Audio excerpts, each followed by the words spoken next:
Hello, everybody. Welcome to our webinar today. So fun to see all of you coming on. I love it. It's like Christmas morning. Every time I'm like, who's here? Who's going to be like participating? Who is involved?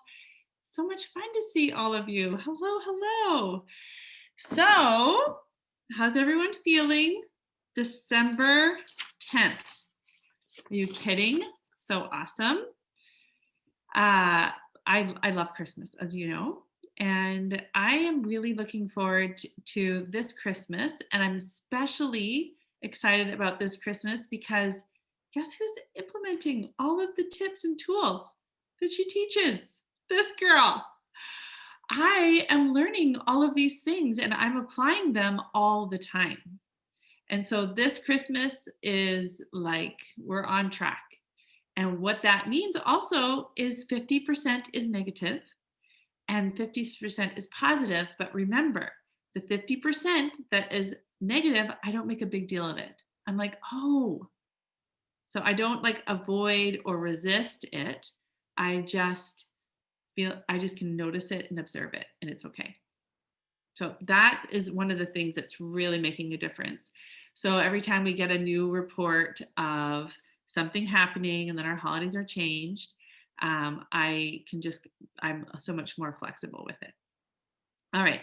So I wanted to welcome you all. So of course, my name is Dara Thomason and I am the life coach for quilters. So I help quilters lose weight and create joy in their life, the kind of life that they really want. And so it's been really fun for me to focus my attention on helping others create these results for themselves. And so I was a professional quilter for 5 years. I have some quilting books out there, and I have one that's published and I have 2 that are on their way. And I was actually quilting today because I have a trunk show later on, and my machine, my Gammo, is skipping stitches. So I'm like, oh yeah, I remember this part. Problems, not a problem. I can fix problems. Okay, so this is where I like to be interactive with you all. So in the chat, I want you to answer the question of what do you love about Christmas? What are the specific things that you love about Christmas? So as you're putting them in the chat, I'm going to tell you a few things that I love about Christmas. I love that period between Christmas and New Year's. I love that week because it's like, I don't even know what day it is. And so it's just like we can just kind of chill, we can just relax, we can kind of hang out. Gift giving, making people happy. Yeah. Okay. So that is one of the things. What else do we really love about Christmas? Sights, smells, and sounds, time with family. Yeah, totally. Music, spending time with family. Yeah, love it. So good. What else do we love about Christmas? I love buying the presents. I love wrapping the presents. Well, I shouldn't say that. I don't love wrapping the presents, but I love wrapped presents. So I make it really fun for myself when I wrap the presents because it's actually not my favorite thing. That's true. Okay, so what you love about Christmas, to be really specific. So because today we're talking about losing the weight and not the joy at Christmas. So there are definitely things that I do like to eat at Christmas. And I never want food. We're going to talk about food today. It's going to be really interesting. But there's definitely food at Christmas that I actually really like to eat. And I look forward to it because it's something I don't eat all year round. And it's very specific and it makes me happy. And so we're going to talk about that a little bit later. How do we lose the weight? Okay. So one of the things that we have to remember is that weight loss science is actually simple. It is literally us giving our body fuel. It's like going to a gas station and we have a fuel tank, and the fuel tank only has so much space in it. And if wrapping gifts, feel good, holiday movies, totally. And if we put more fuel in the fuel tank than it can hold, there's an overload. It overloads. But the problem is we don't have in our body, we don't have an overload feature that says stop, stop, stop because you are overloading. The body just keeps taking it in, but it can't process all of the fuel that you're giving it. So it gets a jerry can. So apparently that's a Canadian thing, but you guys have them in the States too. They're just like a gas container, right? Like a plastic 2 liter, 4 liter, I don't know, quart gallons. It's an extra fuel container thingy. We call them jerry cans here. So our body says, okay, well, we can't use all this fuel, so I guess we're going to have to store it in this jerry can, which ends up being extra fat because 3,000 calories is 1 pound of fat. So it starts putting all this extra storage on our arms and on our chests and on our stomachs and on our bums, on our thighs, on our hips. And in fact, for women, our bodies are like, we like that because we will, some of us, I think all of you here, have had babies. And when you make babies, you need extra energy because you're building a whole extra human in your body. So for men, when they get, sometimes when they have, their propensity is to make more muscle. And for women, we are more prone to make more fat. I know. That's why it can actually be easier for men to lose weight faster if they decide, because they just actually have more muscle mass than women. And the reason they have that is because we're wired for men to have more muscle so that they can go and find the food. Because remember, we were wired for when we first came here, before we had grocery stores and houses and security systems and mass production of food. Okay. So literally weight loss science is really simple. We consume more fuel than we need. And so we store the fuel on our bodies. And then if we keep giving ourselves more fuel all the time and we never end up using all the stored fuel, then we just keep storing more and more and more on our bodies. And we just get bigger and bigger and bigger because we're just storing more and more fat. That's it. So one of the things that happens for people is when we get confused with weight loss,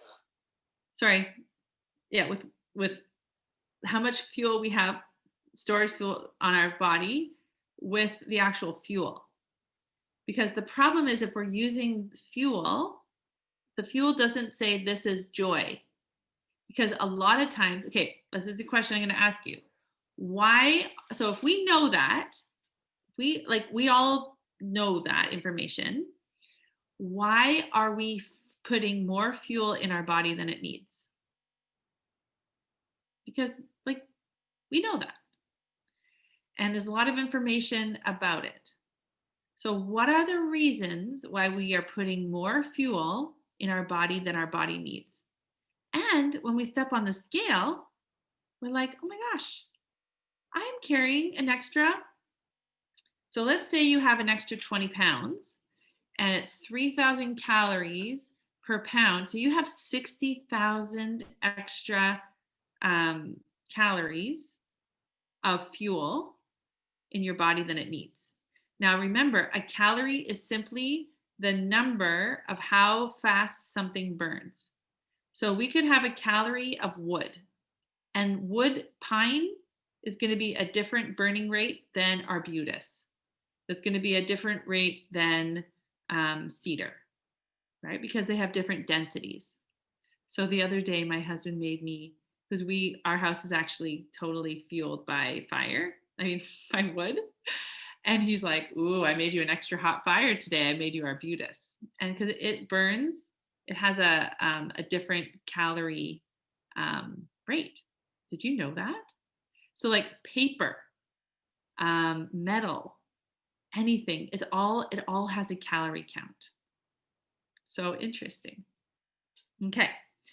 So that is, so for you, any of you, if you're not on my email list, I have handouts for you. And this is really helpful for you. Okay, so now we're going to play a little game, and it's fill in the blank. So food is the solution for blank. What is food? So food is the solution for, I need to see it. Put it in the Q&A. Yeah, and if we could use the Q&A, that would be helpful, because I like to have only, it's hard for me to have the chat and the Q&A both open. So food is the solution for hunger. What else do you say? For stress? Fueling your body. Yes. What else is food? The energy. Oh, happiness and celebration. Okay. So a lot of different answers. Okay, so now let's really think about it. What food is the actual solution for? So if food was the solution for happiness, does that mean you couldn't have happiness without food? And if food was the solution for celebration, can you celebrate without food? So let me ask this question. If all of a sudden we had this problem in the world that it says we actually can't eat any food right now, but we came up with a pill that you eat, and that pill will grant you your specific amount of energy, because the world's food has been tainted. Like, who knows, right? Like, we got all sorts of crazy stuff going on. But let's just, play with my idea. So we would never be able to be happy, or we'd never be able to celebrate if we just had this pill. So that's how we know if it's actually for that reason. I'm not saying that we can't have food to celebrate. We can't use food to celebrate or use food to show happiness. But we want to think like food is the solution for fueling my body, for giving me energy, for when I'm hungry, I use food for that. Because the way I ask the question is food is the solution for. Kind of tricky, right? Because our advertisers and all of those people out there, they want us to believe that food is the answer for a whole bunch of things, because they want us to keep buying a whole bunch of stuff. And the more we buy and the more we eat, the more we have to buy and the more we tend to eat. Because they don't want us to know that food is the solution for hunger. And they don't also want us to understand that our bodies only need so much energy. They want it like a gas station, right? They want you to just keep coming and getting more and more gas. But you're like, I'd have to drive forever and ever and ever. Kind of like fabric, right? If you were to this is just fun for me to think about that. But like when you think about all the fabric you have in your house, and you think about how much time you have, this has nothing to do with food, but like how much time would you actually, if you used all the fabric that's in your house, how much time would that actually take you? That's just a fun side note. Oh, you had problems getting into the meeting today? The link on the email didn't work. We had to use the one on Facebook. Oh, that's so strange. Yeah, there aren't as many people as there usually are. So maybe that's why. That's disappointing. You know what? I wonder if I can message my, thank you for, here, I'm just gonna pause this. All right, so what is job, okay, have you ever thought of this before? Okay, you've all been in a job interview. Couldn't get through Zoom, but I did get through the link in the email. Oh, this is so strange. Okay. I just love that you're all here, and this will get on a replay on YouTube. So it's disappointing people can't come, but we got to go on with the show. So when you were applying for a job, you would know if you qualified for the job if you, because a job gave a job description. They're like, we need someone who, like a fabric store, let's give an example, who knows how to calculate yardage, who knows how to cut, who knows quilting terminology, right? Like they would give a job description of all the things that they're looking for in the job. And so you would read that job description. You're like, oh, I qualify. I don't, oh no, I don't do that, but I do this. And so you would be able to know. Perfect. So if you were to say what the food job description is, what would you say it is? What is food's job? So we had people say, um,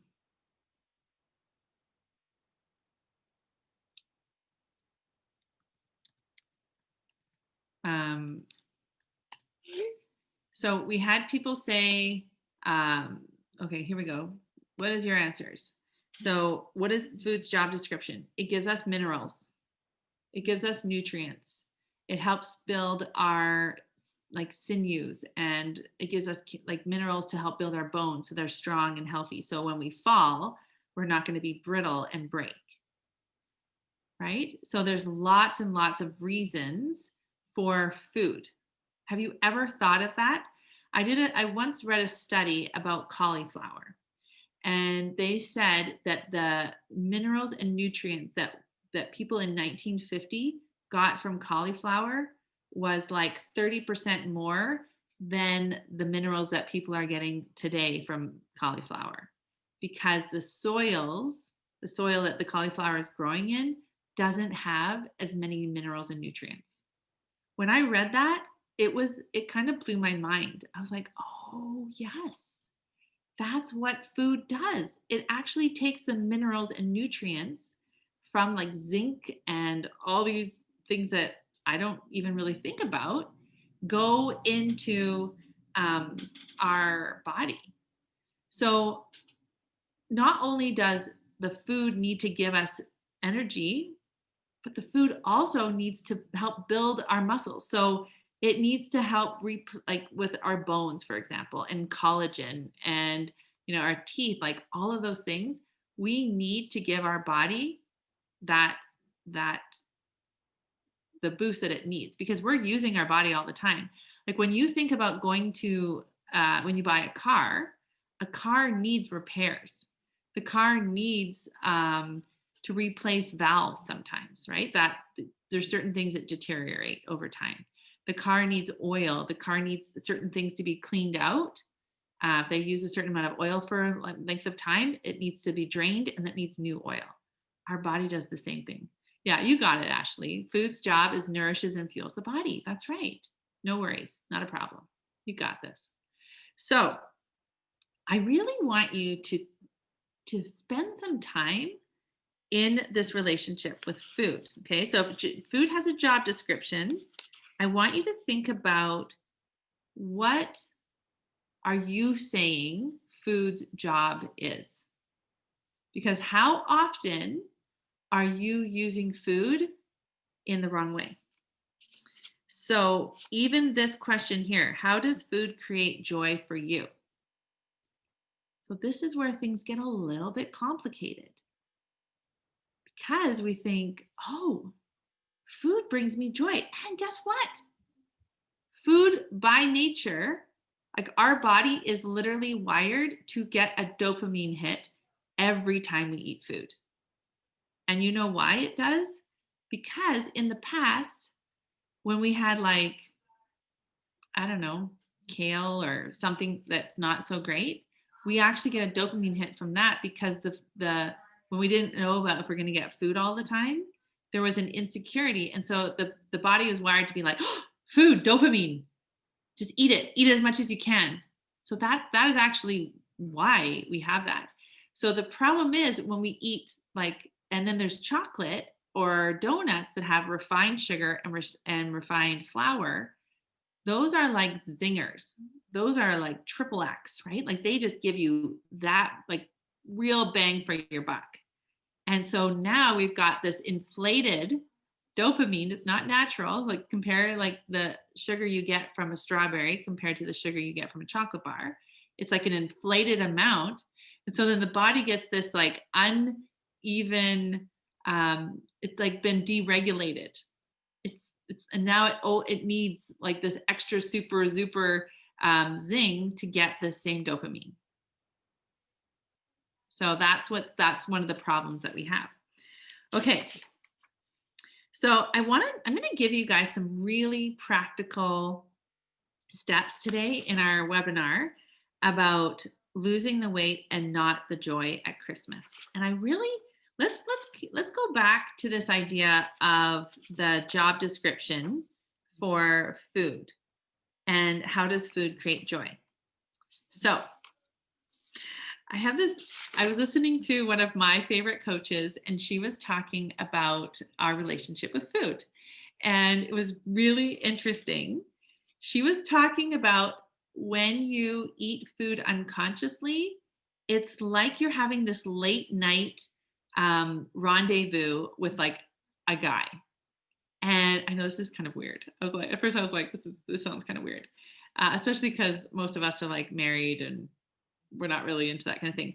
But when you think about it, if it, she called it a booty call, which I didn't even really know what that was. But basically, that's like a secret late night rendezvous with some guy that all you're really into is just like kissing and whatever. It's nothing meaningful.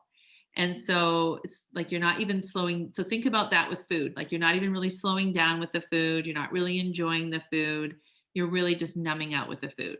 So it's like you're not even having like a very meaningful relationship at all. It's just like you just want this momentary moment. I know it's kind of funny, but when I was thinking about it, I was like, oh my gosh, it really is like that. It's like you're not being like with the food. You're using it for this like quick dopamine hit, and so the problem is you aren't slowing down and you're not even taking any of it in, and you don't even really love the food.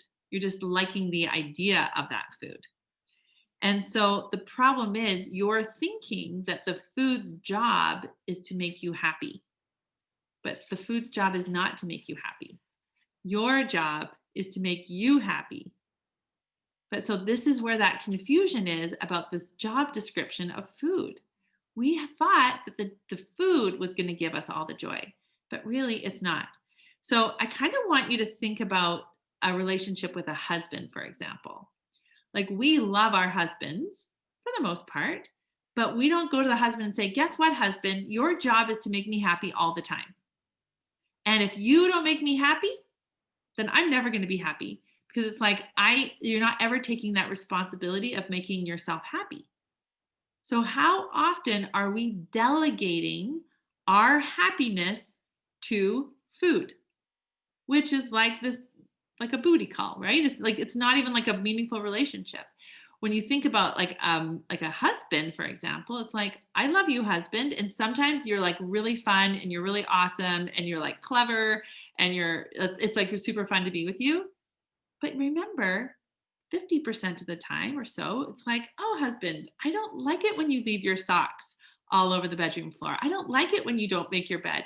I don't like it when you don't send me love notes through texting 3 times a day, right? Like we can have these things where we're like, I don't really like when you do that, but like your job is not to make me happy.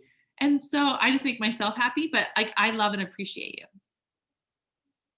So this is kind of an interesting way. I really appreciate it. This is Jody Moore talking about this relationship with food. And I was like, oh my goodness, that's such an interesting way of looking at it from a different perspective. So now when you think about your own body, so there's a lot of talk about body love. And I'm all for loving our bodies. And that's actually my whole premise of my program is love yourself thin. So what I say is the more you love yourself, the more you're just naturally going to take care of yourself. So but some people say, I just love my body. Like you should just be accepting of it. So I want to just throw this new idea out there. Maybe it's new for some of you, maybe not. It's like, I want my kids. So my kids, I have 5 kids. They all go to school right now. Thank heaven. I'm like, thank you, schools, for staying open. I love you. So, I say to my kids, I love you, kids. You're amazing. But you need to go to school and you need to learn. You need to read. You need to learn to read and you need to do math. I'm not going to say, oh, kid, just stay home. You don't need to improve. You don't need to do anything, because what am I doing for my kid when I tell them that? I'm not helping them at all. be the better versions of themselves. Because I know that when they learn to read and when they learn to write and then when they learn to do math, their whole world is gonna open to them. And the better they are at learning to read and doing math and problem solving and getting along with other kids and doing all that kind of stuff, they're gonna be better humans. Now, how does that relate to you and your body? What happens when we have less weight? By the way, I just have to shout out to two of my clients this morning. One of my clients, she's down 40 pounds in 4 months, and my other client is down 30 pounds in 3.5 months. I am so proud of them. It's so, so cool. I'm like, 30 pounds, 40 pounds. It's not that I didn't love them before, and it's not like their worth has nothing to do with how much they weigh. But guess how much fun it is for them to not be carrying 40 and 30 pounds around extra on their back, right? You think about those 20-pound bags at Costco of flour. So that one client, she is now no longer carrying 40 pounds on her back or in her arms or on her. So her knees, her hips, her ankles, everything is just like, thank you, body. Thank you so much. Feels much better not having to carry all this extra weight with her, right? We need to push ourselves and challenge ourselves to grow. I never thought about that way. Absolutely.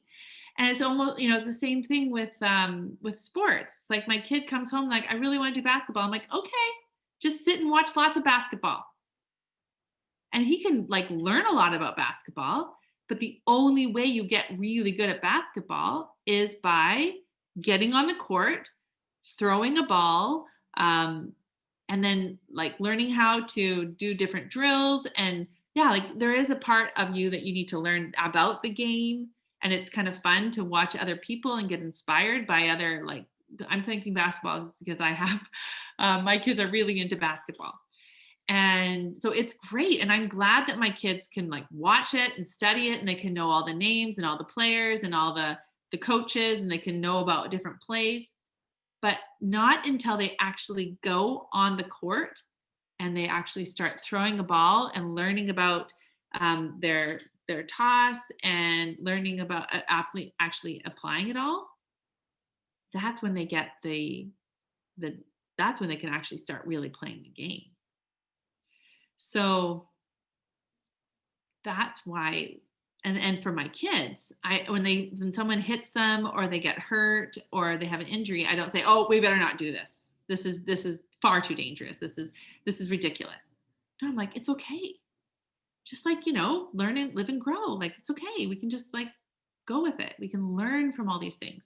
So I have some clients that aren't losing 40 pounds in 4 months. And I'm like, it's not a problem. We get to learn so much about why things are taking a little longer or what's going on in your body. That's perfect. I had one client, she could not go 6 weeks without flour and sugar for 6 months. And I'm like, this is amazing. You have so many roadblocks. And it wasn't until we started giving you this really hard challenge of no sugar and flour, we're learning so much about you. It's not a problem. You were never supposed to have like been able to just say, oh, I'm not going to eat sugar and flour for 6 weeks. You were always supposed to struggle with this because now we're really figuring out what's holding you back from not being able to have sugar and flour for 6 weeks. And it's perfect. And it's awesome. I celebrate that for her completely. Okay. So what is happening in your brain as I'm sharing some of this? So when you think about yourself, about really loving your body by having this way of thinking, okay. So we want to improve our body. So I'm going to tell you something. It's so much fun. I am wearing the most fun jeans ever, and I had the most fun shopping trip because I have been loving my body for 2 years. And I am like, oh, this is kind of a bonus. These jeans look so cute. But I I didn't lose the weight so I could feel finally happy about myself so I could wear these cute jeans, which they're cute. They're fun and they're a size 6 and I'm 6 feet tall. 4 Christmases ago, I weighed 205 pounds. There was no way I could even get one of these up my leg. Like I couldn't even get I couldn't even get this past my knee, probably, these pants, right? I'm sure I couldn't. That was only 4 years ago. And then that next summer, I learned about life coaching. Oh, yeah. The next summer, the summer after. Yeah, it's only been 2 years. Yeah. A year and a half later, I learned about life coaching. And now I'm this way because I am loving myself in a way that I've never loved myself. And I didn't need to say when I wore a size 6 pants, then I'm allowed to be happy. This is just a bonus and it's just kind of fun. And the funnest part about being a size 6 is that my hips and my knees and my ankles and my feet, like when I wake up in the morning, my feet don't hurt. It's easier for me to go to sleep at night. It's easier for my body to not be exhausted all the time because I'm not carrying around 50 extra pounds or 55 extra pounds. But I didn't worry about, like, the pants didn't make me happy. Oh, you got this. I weighed over 200 pounds last Christmas, not this year, and never again. Lisa, you and I are going to have this thing where we're like, yeah, at one point I was this weight. And you know what? One thing I'm just going to share with all of you. When I think about how unhappy I was at Christmas, it had nothing to do with Christmas. It had all to do with my thoughts. And so, one of the reasons why I have stopped being a professional quilter, because I loved doing that, and I'm doing this work, is because I am so passionate about this process that you literally, because you love yourself in a new way that you never thought was possible, you can have these results. And I love that you're in my group, Lisa. And I love that you're doing this for yourself. Like, I love all of you for being on here, whether I work with you or not. I love you. I love you who are watching this on YouTube. I love you who are watching this on the replay. I love that you're giving yourself a chance, because 4 years ago, when I was 205 pounds and I literally thought I had no option but to just gain 5 pounds every year, I was so disappointed, like so devastated. And I was like being the family events and I wasn't even there with them because I was like, everyone is judging me. I'm so uncomfortable. This is no fun. I'm never going to have fun again. Like I truly felt like I was stuck and I could never get out of that hole. And I just kept thinking, how could I be happy? How could I ever be happy again if this is my lot in life? It was a miserable trip. It was awful. I'm saying trip because we went out to visit my family. It was terrible. And the thoughts that I was having about myself and I was trying to do all of that, it was awful. But you know what? I felt this good about myself when I was 20 pounds, 30 pounds heavier because I started the process. So even at 170 pounds, I was thrilled to death. I would be like so happy with myself. I was just, because I'd done all this work. And at 170, I actually thought, I'm like, I've arrived. This is my perfect weight. And now that was a year and a half ago. And now I'm like 148. And I'm like, well, that's fun. I didn't even really need to be here, but I'm like, it's fun. I don't care because I'm just going to do this work. And that's totally optional for all of you.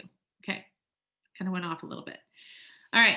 So let's talk about, so we're talking about your relationship with food, or we're talking about your relationship with your body. So if I gave food all the responsibility for my joy, that's like a bad relationship. It's like the bad boyfriend who you're like, I know he's not really good for me, but sometimes he says things that are really nice and it makes me kind of feel good. So I'm just going to like go with him, but you're not really being like genuine to yourself.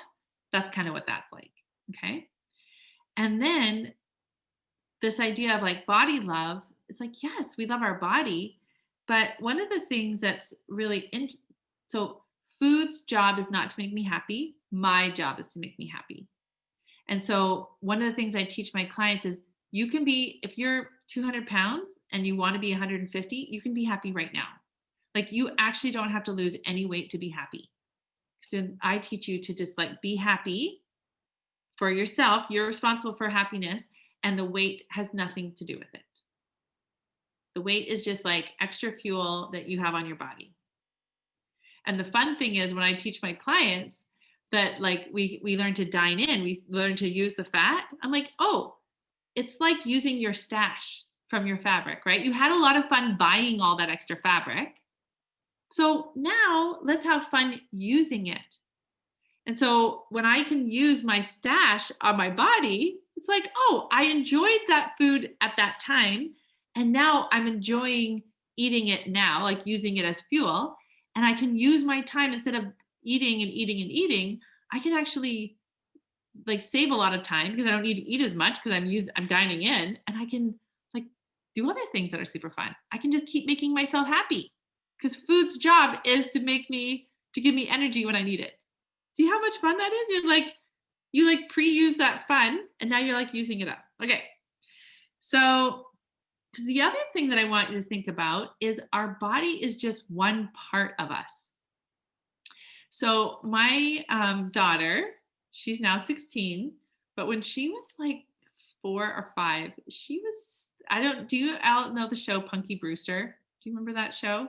Punky Brewster was this funky little girl that wore these crazy outfits. And it was really fun when my daughter was like learning how to dress herself. She's very, like, she just had her very specific design ideas.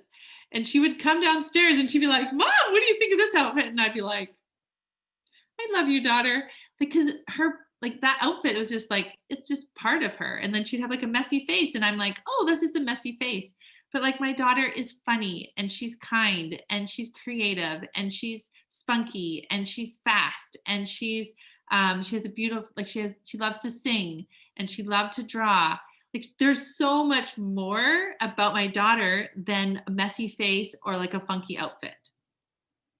So the same thing with us. It's like weight is just one part of us, but we are like talented and skilled and we're compassionate and we're like all the things. So how often have we defined ourselves by our weight? That's just like one little itty bitty part of us. So that's another idea to think about. Okay. So now when we think about our body, I want you to think about what parts of your body do you appreciate? So our body really is just like one piece of us, like our weight, I should say, because we all have arms. Most of us have arms and fingers, and we have lungs and a heart that pumps blood. It takes like old blood and like oxygenates the new blood, and then it pumps it to like our whole body. We don't even have to think about it. It just does that. And we have like eyes that blink and we have eyes that see. A lot of us, we have things that we can, our nose helps us smell, and we have teeth that we can actually chew. And if we don't have teeth, we can get false teeth. That's amazing because we can just make them and they put them in our mouth. We have all these things, and we have arms that move and grow, and like we can, like, how often do we ever just connect with our body and be like, thank you, body, you're amazing. Every time I pick up a pen, you just like know how to hold it now. And if I want to write a word, I just write it. Or I use my fingers and I can type something on a computer. You're amazing, body. You're so great. Thank you, fingers. Thank you, wrists, for being so flexible. Like when I go to the grocery store, I can just carry, you have muscles and I can just carry things. Like, how often do you connect with your body and thank your body? So that's definitely something I do. And I have been doing since I've been learning about these tools. Because I was always so mean to my body because I'm like, you're not good enough, body. You have bursitis in your hip. You can't run like you used to. I never thanked my body really for making 5 beautiful babies. None of that. Okay. So one of the things that I do, and I learned this again from Jody Moore. Um, she's also a coach from the Life Coach School. She talked about really connecting with our body. And so I've been doing this now for 2 years of like just thanking my body and even just like feeling my body. And so I'm just like, thank you, body. Thank you, shoulders, for you. There's a lot of weight that you carry. Thank you, fingers. And so when I lay at bed at night, I check in with my body. I'm like, thanks so much. You walked everywhere I wanted to go today. And you lifted everything I wanted lifted. You hugged everyone you wanted to hug. Like, thank you for doing that. This might sound kind of strange because one of the things that happens is we become very disconnected in our brain to our body. And last week we talked about this, how a thought, we talked about stress last week. We could have a stressful thought and our body literally, our brain releases a hormone or a chemical that we have a reaction to. Because our brain, our thoughts are totally connected to our body. But when we go into this diet mentality or this like, my body is only worthwhile if I look like a Victoria's Secrets model, then we become disconnected from our body because it's like, it's not good enough. I don't appreciate you. You're no good. We have this terrible relationship, right? So I really want to encourage you to thank your body, to check in with your body. And sometimes you could even say, and I do this, I'll say, hey, body, guess what we're doing? We're going to, so I did, one time I did a 5-day fast because I needed to like, what is the name of it? Like, I've only never done it once, but so I wanted to, there's a specific name. It basically takes out different chemicals or like a cleanse almost, and then it like rebuilds new ones. Autophagy. Anyways, I'll think of it. And so I was like, hey, body, we're going to do this thing where we're not going to eat any food for 5 days. We're going to drink lots of water and we're going to have some salt. And I'm just going to like really cleanse. Sorry, I can't think of the name in our body. And so we're going to just do this thing for 5 days. And like, I'm going to take care of you. Don't worry. But that's what we're going to do. And so when I felt uncomfortable or whatever that was, it was like, I was like, it's okay, body. You're going to get food. Don't worry. But right now, we're going to dine in. We're going to use this other ones. And I'm not saying everyone has to do a 5-day fast, but that's something that I do now even. And so I really do have a relationship with my body. Okay. So what are any thoughts? Any questions so far? All right. So our body is just a tiny piece of us, okay? And what parts of the body do you appreciate? And I want to encourage you to connect with your body. So important. Now, what we're going to do now, I got to keep track of the time, is I want you to learn to trust yourself. Now, I'm going to give you a plan, okay? So, let's talk about how do you learn to trust yourself? Now, the way we do it is we have a plan and then we stick to the plan no matter what. Now, before you turn off and you're like, oh, I don't want to do this, I'm going to tell you a few suggestions of what I'm talking about for plans, okay? So, one of the other life coaches that I know, she actually helps people lose 100 pounds. That's her thing. And so she talked about this idea of making a plan and being really realistic with it. So her example was before she used to just eat from the carton. She used to eat ice cream from the carton. And now, so what she wanted to do was she wanted to have a plan. She wanted to make it realistic. And so she thought, if I can do something and stick to it 80%, I'm good. So what she decided was, instead of eating from the tub, where I'm just like out of control, I'm just going to put the ice cream in a bowl. And so when I have the ice cream in the bowl, then I can be more in control. So what we need to do to trust ourselves is, first of all, we're going to have a plan. So we're going to make one. And then the second is to stick to it no matter what. Now, I recommend if you don't think you can stick to a plan, don't do it. Because if you can't commit to doing any sort of plan and you know you wouldn't do it, what that's going to do, it's going to erode your trust with yourself even more. And we don't want that. We want to develop, we need to develop a relationship of trust with yourself. So if you're finding yourself like, this is too much, I know I'm not going to make a plan, then you know what, we'll do something else. Like we'll go somewhere else and do something else. I don't want you making a plan unless you have it. But I'm going to tell you there's some options. So you can make a plan. Plans look very different. And they can look any way that you want them. So I'm just going to move this a little closer to the screen here. So one plan is you can, so the plan should be realistic. So it should be 80% or higher that you know you're going to do it. It's like no brainer. I can totally do this. The other part you have to consider when you're doing the plan is you own it. Okay, so for you, your plan. So I call this my protocol. So I help my clients figure out a protocol. They actually create their own protocol because what I eat and what I do is going to be different. I'm like 6 feet tall, right? It's like different for everybody. And then the other part to know about your plan is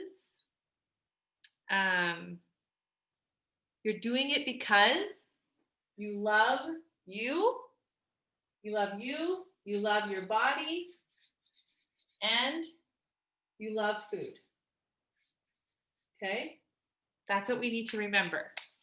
And remember, it has to be fun.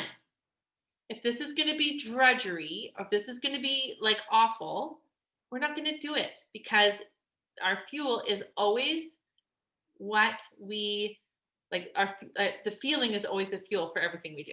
Okay, so 80% you have to, and then your own protocol, and you love your body and you love your food.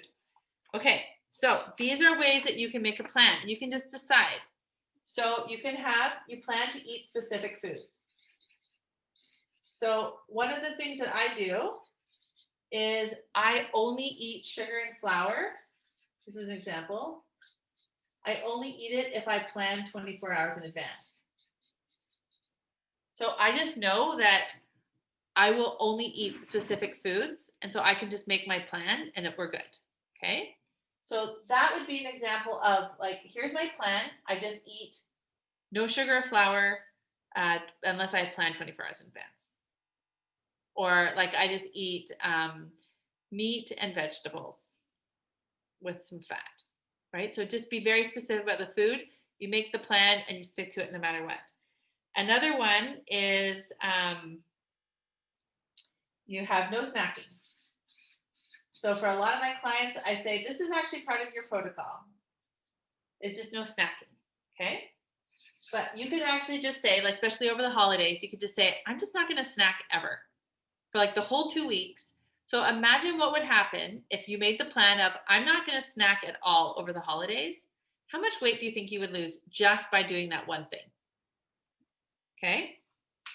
And then I just taught this to my clients, stop when full. Or I actually say stop when satisfied.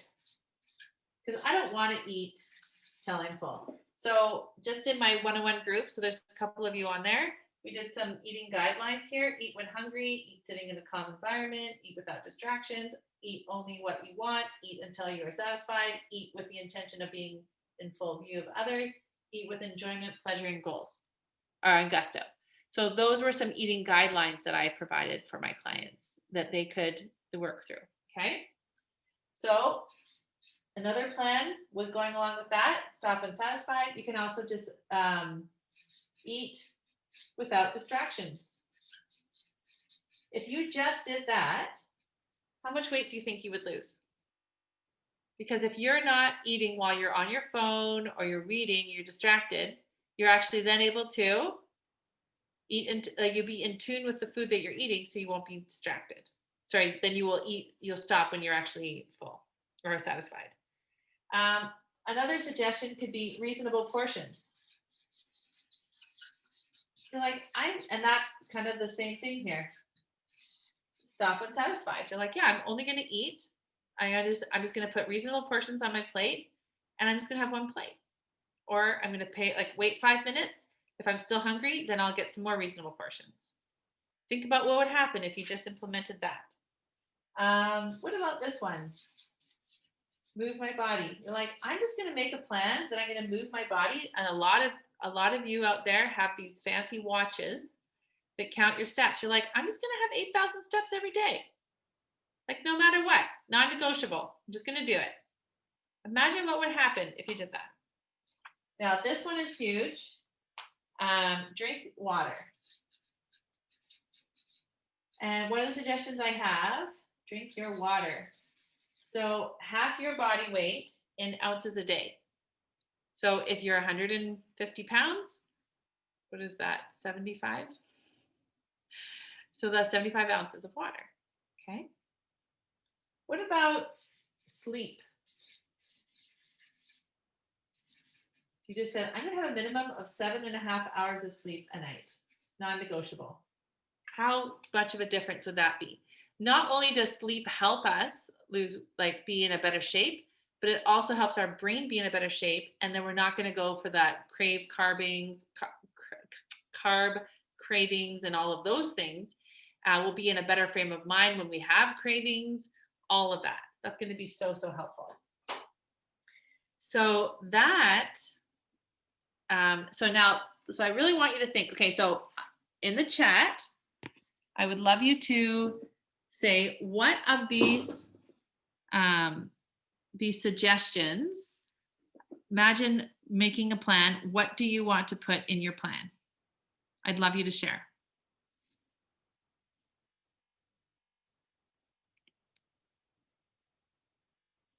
So fun to see all of your names here. So much fun that you're here.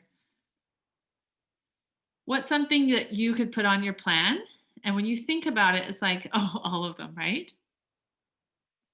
And like you could just create your own protocol. So think about, so I really love this. And I was really grateful for to learn this as I have been like applying these tools to myself. Now we need to get out of our lower toddler brain, the like using food for like, this boyfriend thing, which is just really a funny way to think about it, to our higher brain, the adult brain, to be like, hey, this food is yummy, but I don't need it to make me happy. So it's very similar. So by the way, ask any questions, please, in the chat if you have any. We have about 5 minutes left. So it's just like, our like a relationship with somebody. It's like we love them. There's certain things we love about them. There's other things we don't love, but their job is not to make us happy. Our job is to make us happy. And so food, like I'm not saying to have a boring food, only eat kale and grilled chicken breasts. No, we can have pleasure from food. We can enjoy the food because we also know that it's like, oh man, this food, like a salmon, like it's taking all of the algae and all of these amazing this goodness from the ocean, and they're giving it to us, like omega-3s and all of that. Like that's amazing. I love that I'm doing that for my body. It feels really, really good. Okay. So if we go back to the handout on page 2. Oh, sorry, I didn't see all them. Eat without distractions. I never have heard about water before. I still need to increase my water. Yeah, it's all good. We're all learning, right, Marlene? I just have my routine. I'm like, this feels good. I have this many jars, my mason jars. This is not even a mason jar. This was like a jam jar that we got at Costco. But my kids have been watching me do this, and so they always use jars now. So we just like almost all have jars. It's awesome. But okay, so this is your work, and I would love you to share this with me after. So, how do you make yourself happy? What is your job description? It's actually 100% your responsibility to make you happy. Nobody else can do it. Guaranteed. And then create your perfect Christmas holiday. Permission granted. So, this is a really fun idea. You can just put on some music. I love to do this. I go onto YouTube and I'll put on like fun Christmas music, and I kind of have like a date with myself. And I will journal, or I will do like a thought download, or I'll just dream. I have an entire journal that I dreamed last year and I wrote as if it already happened. And that entire journal has almost all come true. Totally true. And so I make dream dates with myself.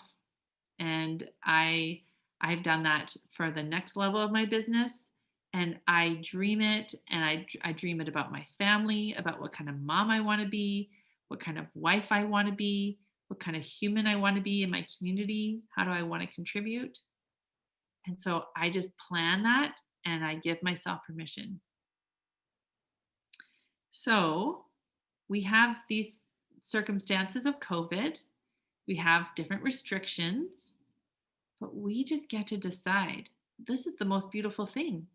So we have a very, very amazing brain, and we can use our brain. We're the only beings, or only mammal or whatever on this planet that has this higher level thinking. So we can just create what we want.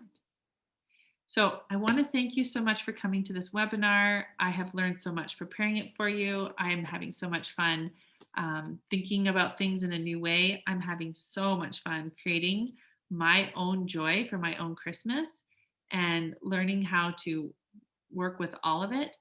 And if this is something that, so whether you're working with me right now, keep working with me, keep working on the work. It's like if you're one of my clients and you're like, I'm not getting all the results, it's like, well, let's get to it. Like, you just get to decide. You're holding yourself back. And if you want to work with me, I do have openings for consults that I would love to talk to you. I would love to talk to you about how I can support you in giving you the results that you really want in your life. And so you can just message me. I have also have a calendar link to making a date with me. All right. I love you all. I'm so glad you were here. And I just encourage you so much to do your dream date with yourself and truly create the joy that you want in your life. It's your job. It's in your job description. All right. Bye-bye.